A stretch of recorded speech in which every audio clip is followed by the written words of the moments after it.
Avant d'ouvrir la parole de Dieu, prions. Seigneur, nous te remercions de nous avoir réunis en ta présence pour nous révéler ton amour et nous soumettre à ta volonté.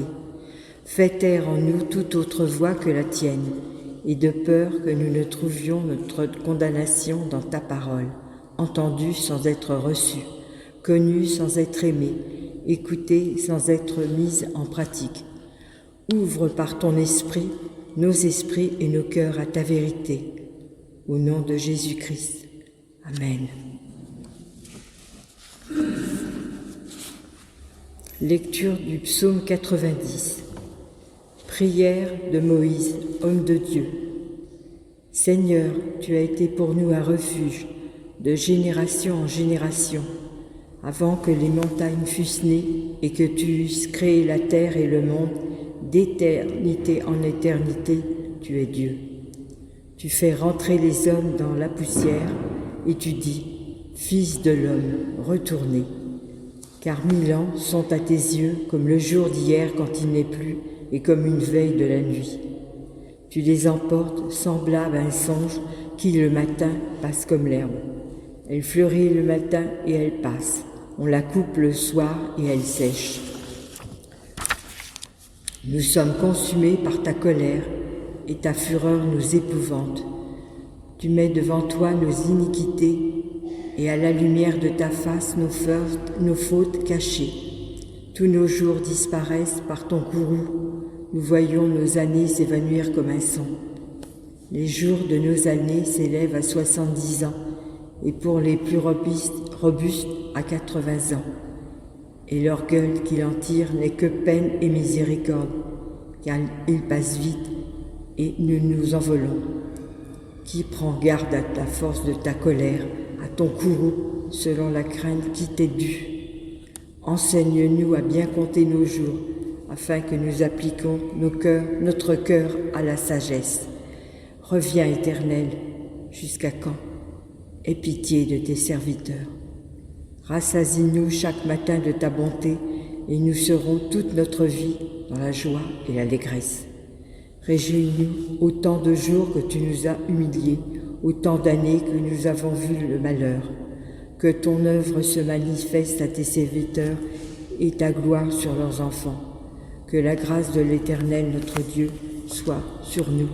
Affermis l'ouvrage de nos mains, oui, affermis l'ouvrage de nos mains. Seigneur, à qui irions-nous? Tu as les paroles de la vie éternelle. Amen.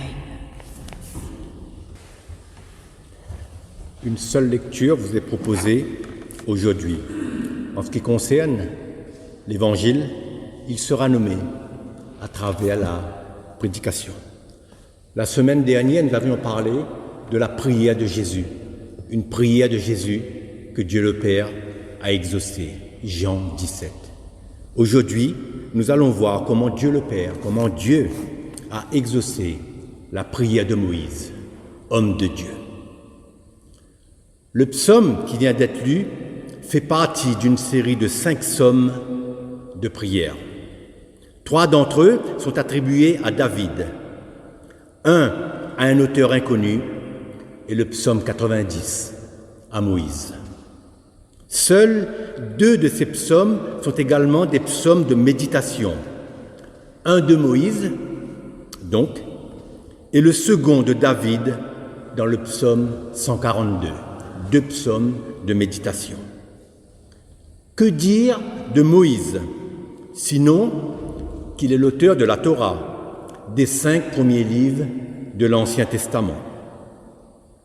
À travers le psaume 90, Moïse nous rappelle que Dieu est l'auteur de l'humanité, le créateur du monde. Moïse est aussi un prophète qui annonce le jugement de Dieu et son pardon à l'égard de ceux qui se repentent avec un cœur sincère. Le jugement et le pardon. Comme prophète, Moïse est le porte-parole de Dieu. Il est appelé, choisi, envoyé pour conduire le peuple de Dieu hors d'Égypte jusqu'à la terre promise. Le psaume 90 rappelle la Torah en proclamant que d'éternité en éternité, Dieu est Dieu.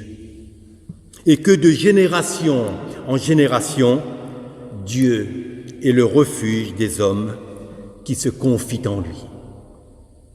Dès lors, si Dieu est éternel, 1000 ans sont comme le jour d'hier.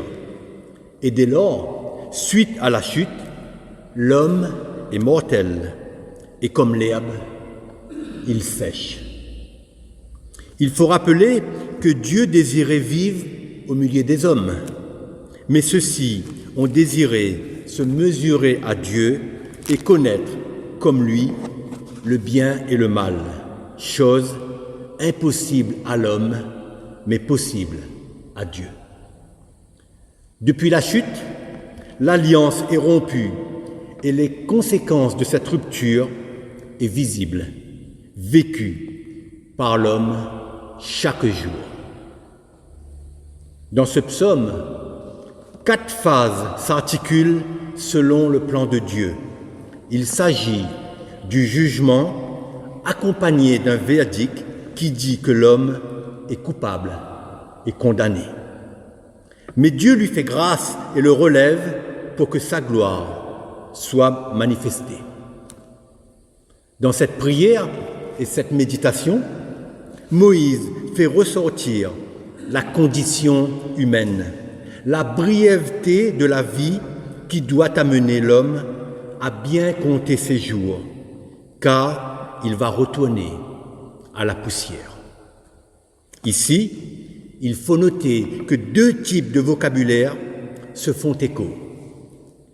Des versets 7 à 11, il est question de colère, de courroux, de fureur, d'épouvante de la part de Dieu à cause des iniquités et des fautes cachées. Moïse prie l'Éternel. Reviens, Éternel, aie pitié. Suite à cela, le vocabulaire change. Il est question de bonté, de joie et d'allégresse. Et au verset 16, le vocabulaire utilisé renvoie à la joie et à l'humiliation, 2 sentiments contraires. Réjouis-nous autant de jours que tu nous as humiliés, autant d'années que nous avons vu le malheur. Ici, il faut se poser la question de savoir à quoi Moïse fait-il référence.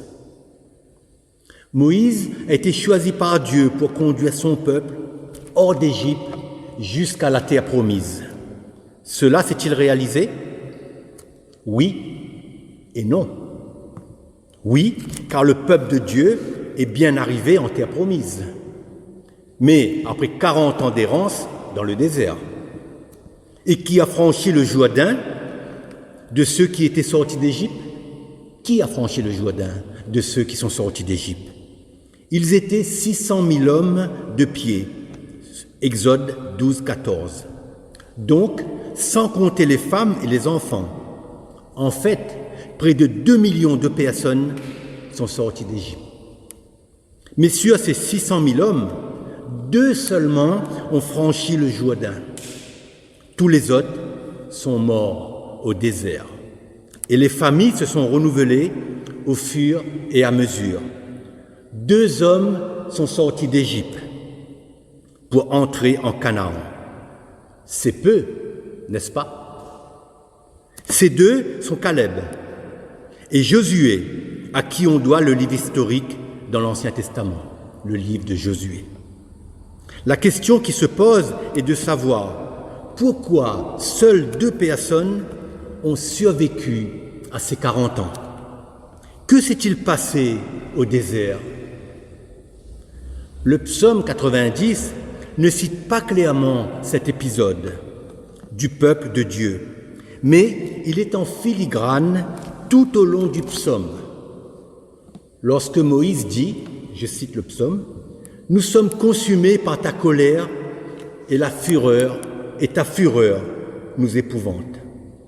Cela renvoie le lecteur à Moïse qui est allé sur le mont Sinaï.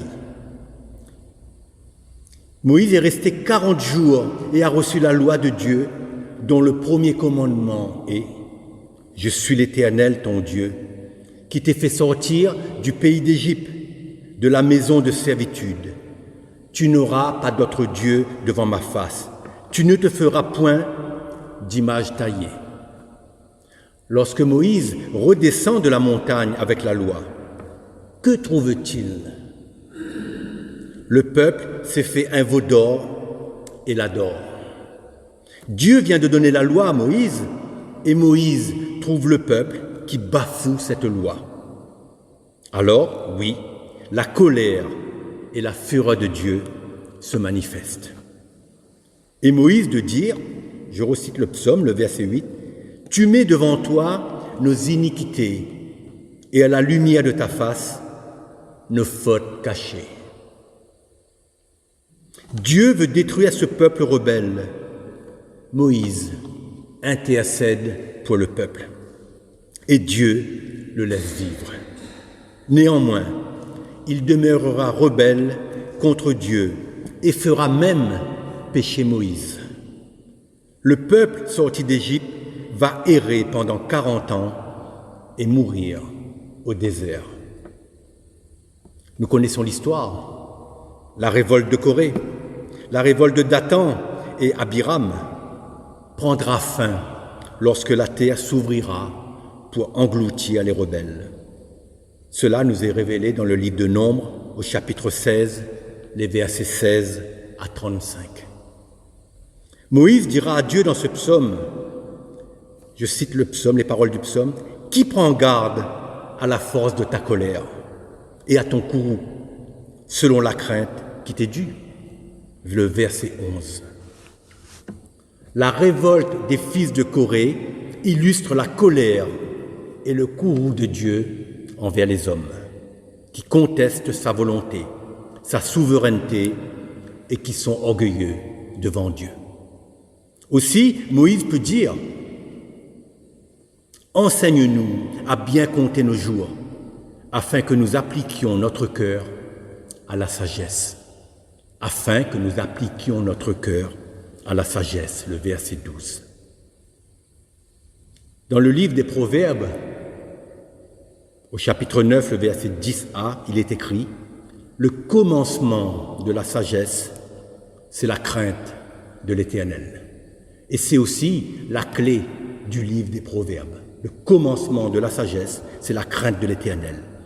Et au verset 10b, il est écrit « Et la science des saints, c'est l'intelligence. » Si l'intelligence et la sagesse ont longtemps été confondues, superposées, la psychologie du XXe siècle a fait une grande différence entre les deux. En effet, je cite un écrit de Valeria Sabater, une psychologue très connue. Elle dit concernant l'intelligence, je cite ce qu'elle écrit, « L'intelligence peut être appliquée à des fins nobles ou, au contraire, pour servir à manipuler, conspirer, trahir ou mettre en place des actions sophistiquées dans un but pervers. Alors que la sagesse, de son côté, est liée au sens le plus authentique de la bonté. Elle a toujours eu cette connotation chargée de savoir-faire, d'humanité et d'un sens de la spiritualité qui inspire d'autres personnes à cultiver de bonnes actions. Valeria Sabater, psychologue. Fin de citation. Certains se demandent s'il vaut mieux acquérir l'intelligence ou la sagesse. La Bible montre que les deux sont compatibles. Mais comme dans le psaume, le proverbe qui a été lu, et aussi Ésaïe 11, le verset 1, la sagesse est mise en premier, car celui qui a l'intelligence, empreinte de sagesse, fera le bien, selon la volonté de Dieu. Oui, les deux sont cités dans la Bible, mais c'est toujours la sagesse qui est en premier.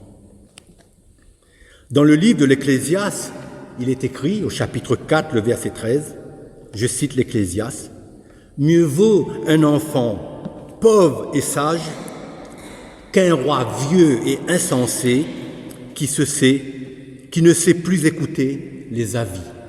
Mieux vaut un enfant pauvre et sage. » Dieu, dit Moïse, enseigne-nous à appliquer nos cœurs à la sagesse, le verset 12. La définition que donne le monde n'implique pas Dieu qui, pourtant, doit guider le cœur de l'homme. Et le cœur de l'homme, quand il est guidé par la sagesse de Dieu, il ne peut faire que le bien. Après avoir constaté la fragilité de l'homme, sa condition humaine, souvent misérable et orgueilleuse, Moïse implore Dieu et lui dit « Reviens, Éternel, jusqu'à quand? Aie pitié de tes serviteurs. » Le verset 13. Moïse a confiance en Dieu et son vocabulaire devient joyeux. Il attend, il espère l'œuvre, la gloire et la grâce de Dieu. Les 4 derniers versets sont remplis d'espérance. Moïse est prophète et à ce titre, il voit, il connaît, il croit en Dieu. Dieu l'avertit qu'il suscitera un prophète comme lui au sein de son peuple. Deutéronome 18, 15 à 18. Oui, Dieu a répondu à la prière de Moïse. Dieu lui avait dit qu'un prophète comme lui viendrait. Et Moïse a demandé « Jusqu'à quand ? Combien de temps faudra-t-il attendre ?» Moïse ne verra pas de son vivant la promesse réalisée, mais il rencontrera Jésus lors de la transfiguration sur la montagne. Jésus est transfiguré en présence de Moïse et du prophète Élie. L'évangile de Luc, le chapitre 9, les versets 28 à 36. Oui, ce prophète, le plus grand des prophètes, c'est Jésus-Christ, comme le dit Pierre lorsqu'il s'adresse aux Juifs de Jérusalem, le jour de la Pentecôte, acte 3, 22 à 23, et acte 7, le verset 37. Oui, la promesse de Dieu s'est accomplie. À ce sujet, Jean dira, la loi a été donnée par Moïse. La grâce et la vérité sont venues par Jésus, le Messie, le Christ. Jean 1, 17. Si Moïse a donné la loi de la part de Dieu, Jésus a donné par grâce la vie éternelle à tous ceux qui croient en son nom, à tous ceux qui croient que Dieu, son Père, l'a envoyé.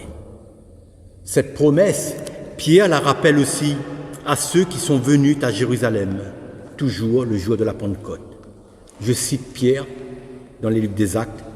Pierre dit, « Car la promesse est pour vous, pour vos enfants et pour tous ceux qui sont au loin, en aussi grand nombre que le Seigneur notre Dieu les appellera. » Acte 2, 39. Aujourd'hui, nous vivons dans la réalité de la promesse accomplie en Jésus-Christ. Dieu veut nous rassasier de sa bonté. Jésus veut que sa joie soit en nous, que notre joie soit parfaite. L'évangile de Jean, chapitre 15, le verset 11. Moïse demande à Dieu que son œuvre soit manifestée. Le salut s'est manifesté en Jésus-Christ.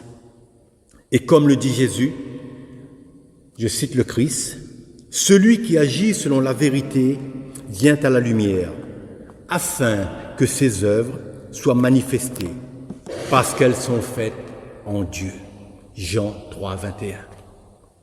L'amour de Dieu a été manifesté envers nous. La gloire a été manifestée pour nous, afin que nous vivions, que nous recevions par grâce la vie éternelle. La manifestation de l'ordre de Dieu et de la gloire de Dieu n'a pas pris fin lors de l'ascension, c'est-à-dire lorsque Jésus est monté au ciel, lors du départ de notre Seigneur dans la gloire auprès de son Père. Car il a envoyé son Esprit Saint pour nous garder et nous enseigner dans la vérité, afin que notre joie demeure. Le Seigneur accomplit son œuvre en notre faveur, mais parfois nous avons du mal à saisir ce que Dieu veut faire de nos vies. En quoi ce qui nous arrive fait partie de son œuvre en nous? En fait, Dieu nous connaît parfaitement et il sait ce qui doit être changé dans nos vies.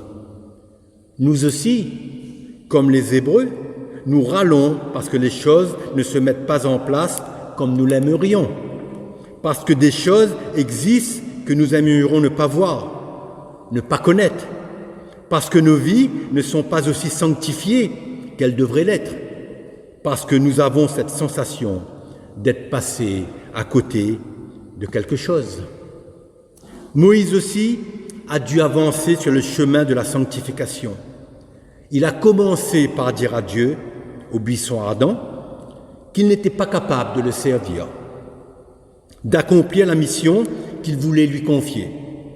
Mais contrairement à nous, Dieu n'a pas lâché prise et il a conduit Moïse pendant des dizaines d'années. Moïse a été à l'écoute de Dieu et a mené une vie de sanctification. Nous aussi, nous sommes appelés à nous sanctifier, à bien compter nos jours, à appliquer nos cœurs à la sagesse. Dans le désert, le peuple avait Moïse pour le conduire. Aujourd'hui, nous avons le Saint-Esprit qui habite en nous. Nous sommes le temple du Saint-Esprit, nous dit saint Paul dans la première épître aux Corinthiens. Si Dieu fait sa demeure en nous, comment ne pas nous sanctifier? Être une demeure sainte. Que Dieu manifeste sa gloire dans nos vies afin que son œuvre y soit manifestée. Que sa grâce soit sur nous. Que l'ouvrage de nos mains soit affermi par le Saint-Esprit. Que Dieu nous sonde et nous émonde. Qu'il nous façonne selon sa volonté. Que nous nous réjouissions chaque jour dans sa présence. Que nous nous tenions devant lui à son écoute et que notre sagesse grandisse auprès de lui, car il n'y a qu'auprès de lui que la véritable sagesse qui existe. Lui seul peut nous transformer à l'image de son Fils. Tout comme Moïse a obéi à la voix de Dieu, tout comme Jésus-Christ a tout accompli pour nous, soyons humbles et reconnaissons nos limites, afin que dans notre faiblesse, Dieu nous utilise pour sa gloire. Si Moïse a dit sa prière, « Reviens, Éternel, jusqu'à quand? Aie pitié de tes serviteurs. » Notre Seigneur Jésus répond à la fin de l'Apocalypse, chapitre 22, les versets 20 à 21. Je cite les paroles du Christ. « Oui, je viens bientôt. » Amen. Viens, Seigneur Jésus. Que la grâce de notre Seigneur Jésus-Christ soit avec nous tous.